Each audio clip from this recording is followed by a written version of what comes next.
Hola, buen día. Vamos a comenzar con la justificación del examen del capítulo número 7. Mi nombre es Hernández Lasquer Caro Jesús del grupo 7 ISC11. Bueno, la pregunta número 1 nos pide que hagamos coincidir la dirección IP con la descripción adecuada. En el primer caso, esta es una dirección local de enlace. Esta es una dirección de testnet. Y la 152.6.255 es una dirección experimental. La 172.19.25 es una dirección privada.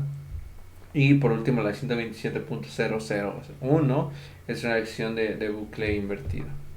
Bueno, esto se explica o se puede contestar con base al apartado, a dos apartados en específico, que es el 7.1 Punto 4.1 nombrado direcciones IPv4 públicas y privadas, y el 7.1.4.3 llamado direcciones IPv4 de usuarios especiales. Vamos con la pregunta 2. La pregunta número 2 nos dice que qué contenido de campo utiliza ISMPv6 para determinar que un paquete ha caducado. En este caso es el campo límite de salto. El campo límite de salto determina que si un paquete está caducado ha caducado. En este caso se contesta con la pregunta 7.3.1, perdón, se contesta con el apartado 7.3.1.2 nombrado mensajes de solicitud y anuncios del router de ICMP v6. Vamos con la pregunta número 3. La pregunta número 3 es ¿qué indica un ping correcto a la dirección IPv6.1? La respuesta correcta es que IP está correctamente instalado en el host. Y se contesta con base a lo aprendido en el apartado 7.3.2.1 nombrado ping prueba de la pila local. Y bueno, esa sería la respuesta de la pregunta número 3. IP está conectado e instalado en el host. Vamos con la pregunta número 4 que nos dice: se envió mensaje a todos los hosts en una red que es remota. ¿Qué tipo de mensaje es? Es emisión dirigida. Cuando se envía a todos los hosts, es una emisión que va dirigida. Y este se contesta o lo explica en el apartado 7.1.3.5 nombrado transmisión de difusión. Vamos con la pregunta número 5. Para la pregunta número 5 nos hace elegir dos respuestas, y es que nos dice: ¿qué dos técnicas de transición de IPv4 a IPv6 gestionan la interconexión de dominios IPv6? Elija dos.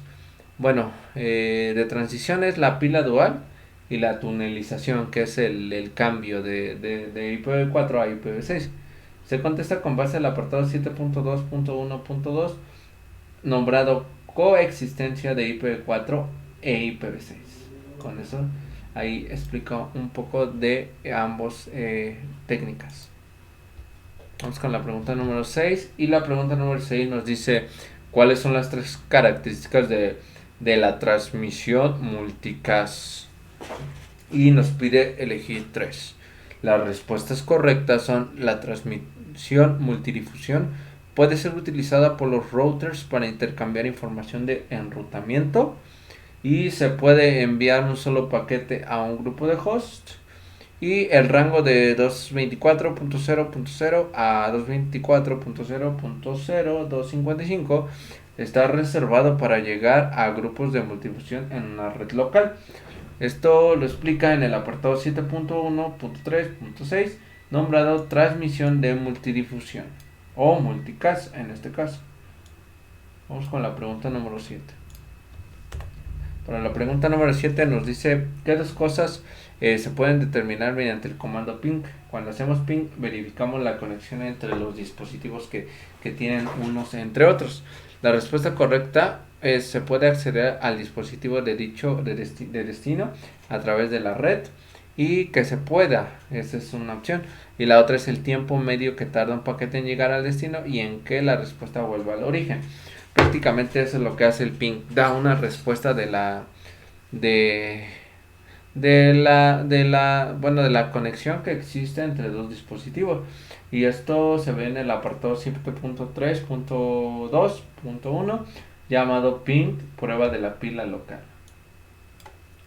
En el caso de la pregunta número 8 nos dice que cuál es el propósito de la máscara de subred junto con una dirección IP. Para este caso es determinar la subred y a la que pertenece el host.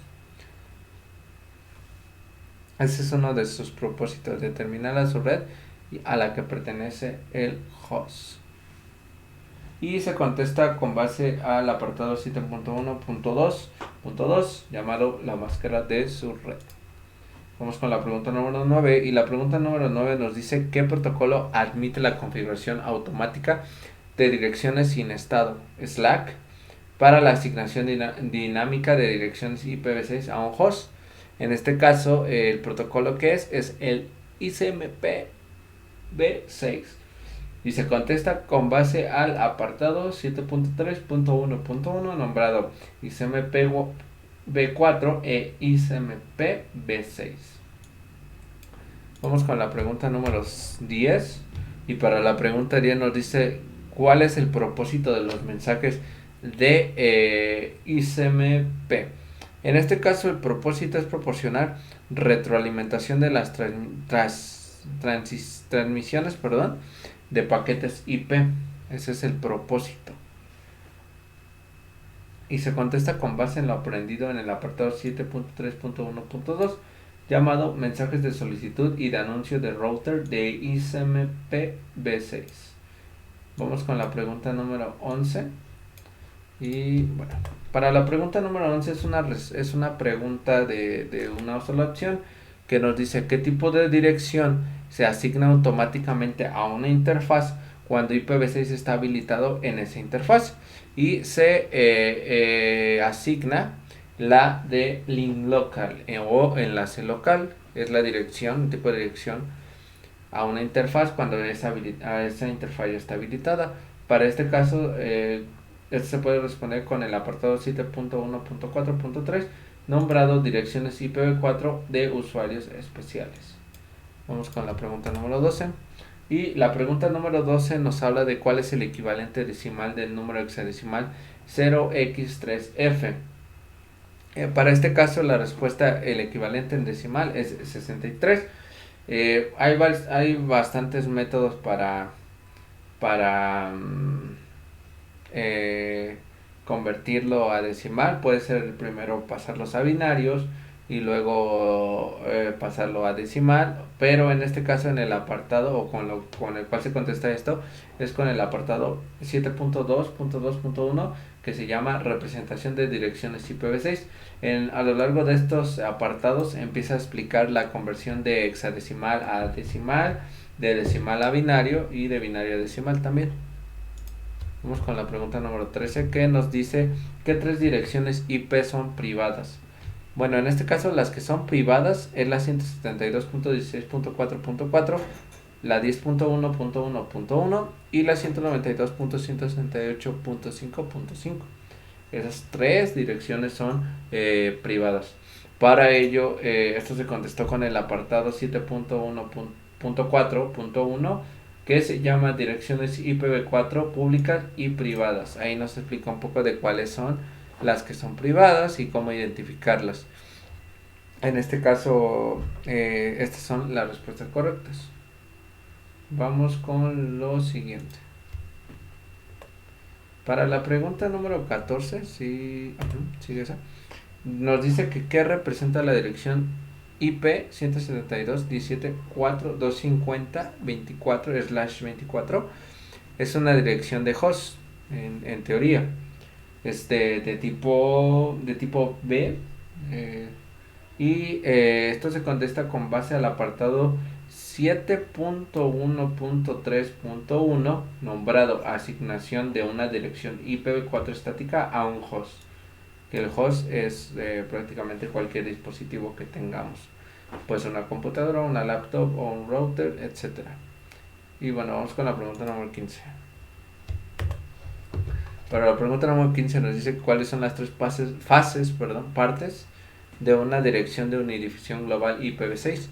Las partes es que un prefijo de enrutamiento global que se puede utilizar para identificar la parte de la red de la dirección que se ha proporcionado un ISP. También un identificador de interfaz que se utiliza para identificar el host local de la red, y un identificador de su red que se utiliza para identificar redes dentro del, del sitio de la empresa local.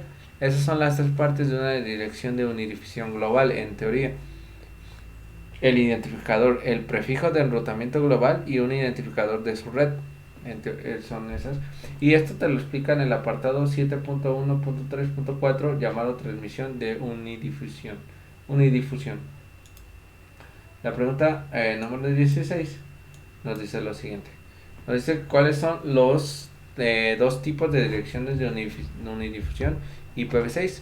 Los tipos de direcciones de unidifusión que solamente tienen una dirección son la de enlace local y la de loopback, que es el bucle de retorno. En este caso simplemente son tipos de direcciones de unidifusión, ya que únicamente tienen un solo flujo. Y esto se puede contestar en base a lo aprendido en el apartado 7.2.3.3 nombrado direcciones IPv6 de un unidifusión o de una dirección de unidifusión. Es el apartado el 7.2.3.3 llamado direcciones IPv6 de unidifusión. Es el apartado. Para la pregunta 17 nos dice que qué máscara de subred está representada por la notación de barra diagonal 20. Bueno, esto es la 255.255.240.0 que representa el /20. Y esto te lo explica en el apartado 7.1.2.5 llamado la longitud de prefijo. Ahí nos dice pues acerca de los prefijos que se utilizan. Vamos con la pregunta número 18, y la pregunta 18 nos dice que ¿cuál de estas direcciones es la abreviatura más corta de la dirección IP? Bueno, en este caso hay varios reglas que se basan en las reglas de omitir los ceros iniciales y también omitir los segmentos de ceros. Para este caso, por ejemplo, los ceros iniciales, cuando tenemos aquí, se omiten, por eso quiero 57. Los segmentos de ceros se omiten también. Entonces aquí vemos que tenemos AB, pero no puedes segmentar, o bueno, si vas a desaparecer este segmento de ceros, como lo dice, omitir, se tiene que representar con dos puntos. Y los que ya no, solamente se puede omitir una vez, representado de esta manera. Los demás los omites únicamente con ceros, pero no por segmentos, porque ya hiciste una omisión por segmento, ya no se pueden hacer varias. Entonces aquí, en teoría, esta es la correcta. Aquí no, porque aquí se está haciendo la omisión por segmentación dos veces, y eso es imposible. Solamente se puede hacer una vez. Esta es la respuesta correcta. Y esto se aprende en el apartado 7.2.2 llamado regla 1, omitir los ceros iniciales, y en el apartado 7.2.2.3 llamado regla 2, omitir los segmentos de cero. Bien, vamos con la 19. Para la pregunta número 19 dice que cuántos bits hay en una dirección IPv4. En este caso hay los bits que contienen una IPv4 son 32. Y lo explica en el apartado 7.1.1.1 nombrado direcciones IPv4. La 20 nos dice que dos partes son componentes de una dirección IPv4. Los componentes o partes es la porción de host y la parte de la red. La porción de host y la parte de la red. Regularmente la porción de host es lo del dispositivo, y la red es a la red que va a pertenecer esa perdón, esa dirección IPv4. Entonces esos dos son la porción y la parte de la red, y esto se contesta con base al apartado 7.1.2.2 llamado la máscara de su red. Para la pregunta número 21 nos dice que un usuario está ejecutando un tracer en un dispositivo remoto. ¿En qué momento un router que está en la ruta hacia el dispositivo eh, de destino dejaría de reenviar en paquete? Y es cuando el valor del campo TTL llega a cero. En este caso, cuando se hace el ping también, cuando ya acaba de hacer el proceso de la ruta, en este caso el tracer, que es todo el camino o la ruta hacia el destino. Al último el ping marca un TTL, que es cuando ya llega a cero, cuando ya acabó de mandar todos los bueno, en este caso todos los paquetes, ya llega a cero. Entonces es con ese es el momento, deja de reenviar paquetes cuando el TTL llega a cero, y esto te lo explica en el apartado 7.3.1.1 llamado ICMP4 e ICMP-B6. Ahí nos habla acerca del TTL. Vamos con la pregunta 22 y nos dice cuál es el equivalente decimal de un número binario, y este es el 149 de este binario en decimal es 149, y se puede hacer colocando arriba 1, 2, 4, 8 y así sucesivamente. Cuando hacemos la suma nos da el decimal. Eso lo explicaban en un video en el curso, y pues lo explica también en el apartado 7.1.1.6 llamado conversión de sistema decimal a binario, que es de binario a decimal. En este caso es de binario a decimal. Perdón, en el apartado que se encuentra esta respuesta, o con la que se puede hacer, es con el apartado 7.1.1.4 llamado conversión de sistema binario a decimal. Y por último nos dice cuál es el equivalente binario de un número decimal 232. Para este caso es el 11101000. Ese prácticamente es el número binario de ese decimal que nos está pidiendo, del 232. Y esto se puede contestar con el apartado 7.1.1.6, conversión de sistema decimal a binario. Y esto también se puede hacer con una división. Divides todo esto, los residuos, si queda 1, pones un 1, y si queda 0, bueno, en este caso si la división es exacta, vas a poner un 0, y ya al final se van a acomodar de arriba hacia abajo, de abajo, perdón, hacia arriba, y nos tendría que salir este número en teoría. Entonces con eso es como también se puede hacer, pero en el curso, en ese apartado que dije, también lo explica. Y bueno, este fue el puntaje que se obtuvo de este examen del capítulo 7. Y bueno, de mi parte sería todo y nos vemos.